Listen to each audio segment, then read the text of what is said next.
Bonjour,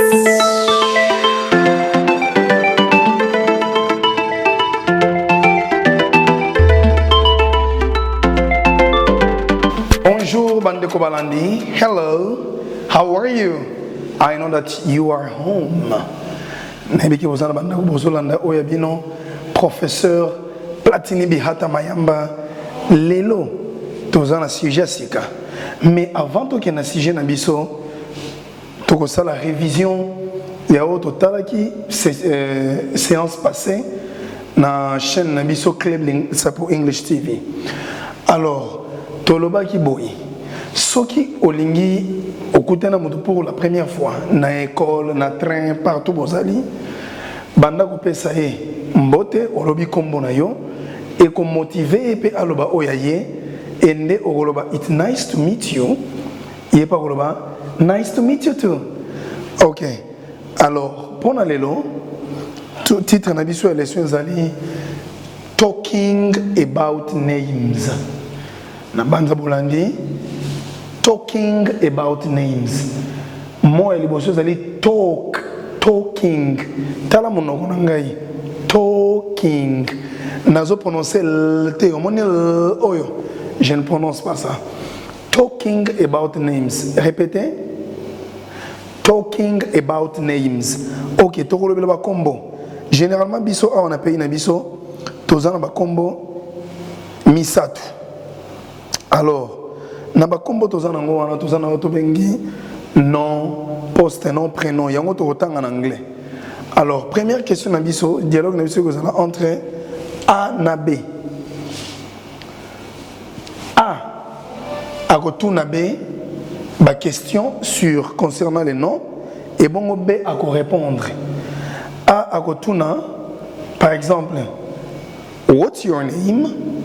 What's your name? What's your name? Généralement, ce qui est question de ami, what's your name? Il y a pas mal. Bah nigérian, bah anglais, bah américain. Souvent, bah après ça a deux noms ou soit un nom mon ko bah ça non bah on va lingaka. Alors, what's your name? My name is. What's your first name? First name is ali prénom. Platini, Jude, Dieu merci, Glody, Léangoto Bengi, first name. What's your last name? What's your last name? Last name is ali Oto Bengi Kombo Yamboka. Kombo Nabiso Yamboka, Neoto Bengi last name. What's your middle name? Middle name is Ali poste-nom. My middle name is Ebongo Tozapena. What's your full name? Full name is Ali. Kombo na yo en entier. Prénom, nom, poste-nom. Néotobengi full name. So vous chargez batterie nanda wetondi komaga. Battery is full. Your battery is full. Alors, na yango. So comme on y va tout na aéroport, na interview. What's your full name? Pesa kombono ya mobimba. Nenge to komia wa. What's your full name? Olobi my full name is. Alors, to zape na question mususu. What's your nickname? What's your nickname? What's your nickname? Kombo na yo yako bamba, sobriquet, surnom na yo ezanini. My nickname is. Soki ozana ngote olobi I don't have talanga na mnogo I don't have a nickname. I don't have a nickname. Nazana sobriquet. Ndena boina ko expliquer.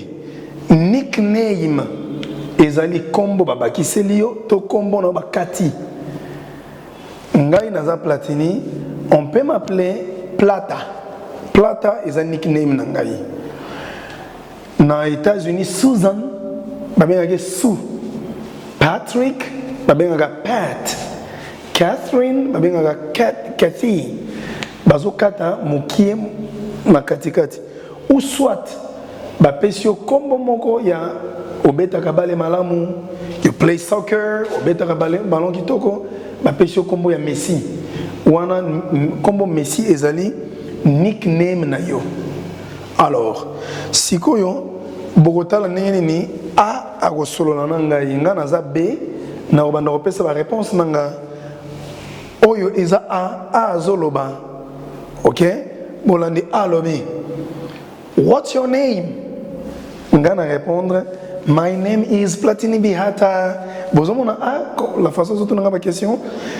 Alors deuxième question à tuninga what's your first name, my first name is Platini Bihata. My first name is Platini. Atuninga zozo what's your last name, je lui dis my last name is Bihata. What's your middle name, my middle name is Mayamba. What's your full name, my full name is Platini Bihata Mayamba. What's your nickname, my nickname, right? You want to know my nickname? My nickname is Shakes.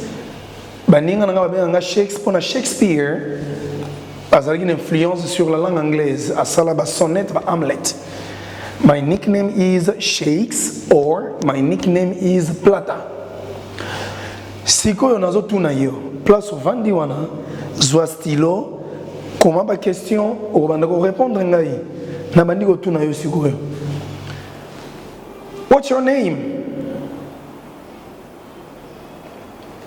Tala comme dans tableau my name is yo obanda ko compléter to bandeli what's your name, what's your first name, what's your last name,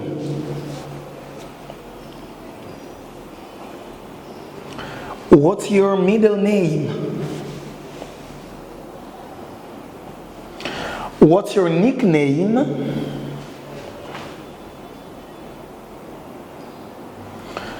what's your full name,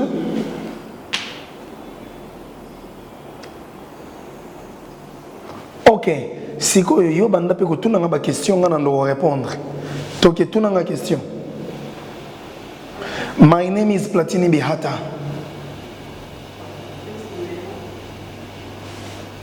My first name is Platini. My last name is Bihata. My middle name is Mayamba. Well, my full name is Platini Bihata Mayamba. My nickname is Shakes. Très bien, very good, tu l'as bien fait. Na sepeli la façon sali yango. Alors, toko bandela lisusu totanga ba question nyoso tokei. What's your name? Répétez après nga. What's your name? My name is. What's your last name? My last name is. What's your first name? My first name is. What's your middle name? My middle name is. What's your full name? My full name is. What's your nickname? My nickname is. Okay, beta maboko pona yomoko. Very good. You are intelligent and smart. Elinkoloba ozama yele. Smart ezama yele.